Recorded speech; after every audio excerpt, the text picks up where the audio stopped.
Chaque 1er janvier, des millions de personnes à travers le monde se promettent d'arrêter de procrastiner, de mieux manger ou de faire du sport.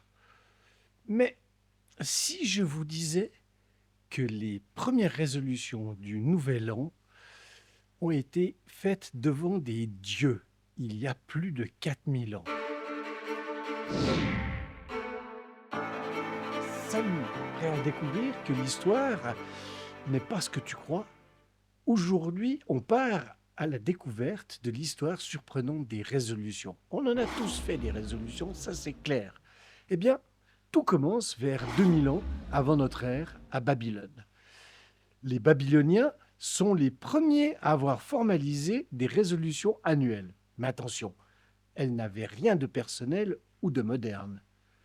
Leur nouvel an, appelé Akitu, ne tombait pas le 1er janvier, mais en mars. Au printemps, pendant 12 jours, ils célébraient le renouveau de la nature et faisaient des promesses aux dieux. Ces promesses n'étaient pas pour devenir une meilleure version de soi, elles consistaient à rembourser ses dettes, rendre ce qu'on avait emprunté et respecter ses engagements. Autrement dit, ces résolutions servaient à garantir la prospérité et à éviter la colère divine. Alors ça, il faut surtout l'éviter. Chez les Romains, le mois de janvier est dédié à Janus, le dieu aux deux visages, l'un tourné vers le passé, l'autre vers l'avenir. Le 1er janvier devient ainsi symboliquement un moment pour faire le point sur l'année écoulée et promettre une conduite plus vertueuse. Chez les citoyens et magistrats romains, les résolutions pouvaient prendre la forme de promesses politiques ou civiques, loyauté envers Rome, respect des lois, bonne gouvernance. Ici, la résolution devient un outil d'ordre social et moral, pas juste un objectif personnel. Avec l'avènement du christianisme, l'idée évolue. Les promesses ne sont plus faites aux dieux païens, mais devant Dieu. Les résolutions deviennent des vœux de pénitence, des confessions et des engagements moraux. Moins de péché, plus de discipline. Le nouvel an devient un moment d'introspection et de réforme de l'âme. Au XVIIe et XVIIIe siècle, surtout dans les pays protestants, on voit apparaître les premières résolutions modernes. Introspection régulière, journaux personnels et bilan de fin d'année. Un exemple marquant. Jonathan Edwards, théologien américain, rédige 70 résolutions personnelles qu'il relisait chaque semaine pour suivre sa progression.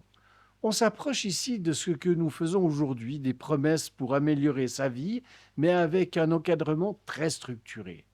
Avec la sécularisation et la montée de la culture individuelle, les résolutions quittent le domaine religieux.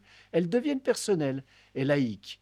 Arrêter de fumer, mieux gérer son temps, faire du sport. Le but est désormais l'amélioration personnelle, influencée par la psychologie et la culture du progrès. Mais le problème reste le même.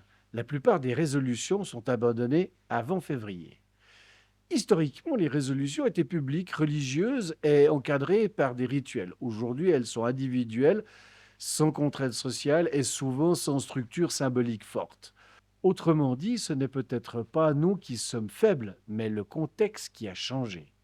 Depuis 4000 ans, les humains utilisent le nouvel an pour se promettre d'être meilleurs.